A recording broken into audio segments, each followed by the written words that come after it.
Today we're going to teach you how to stand and sit with a walker. Start by clearing the area around you of any potential tripping hazards, such as a pet or a bag. It is important to have a safe environment when standing or sitting.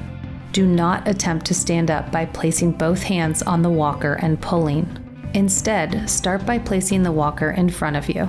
Next, shift your body to the edge of the chair. Now place one hand on the walker for stability.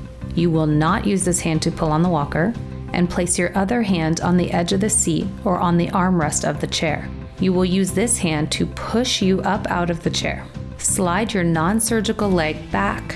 You will use this leg to help push you out of the chair. Slide your surgical leg slightly out in front of you. Push up using your arm that is on the chair and using your non-surgical leg.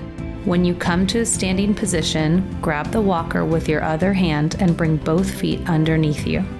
To sit down in the chair, a similar approach should be used. Make your way to the front of the chair. Do not hold on to the walker with both hands and attempt to sit down. This may cause you to fall into the chair or miss the chair completely. Instead, back up until you feel the chair behind your legs. Slide your surgical leg slightly out in front of you to protect it. Leave one hand on the walker for stability and use the other hand to reach back for the edge of the chair or the armrest.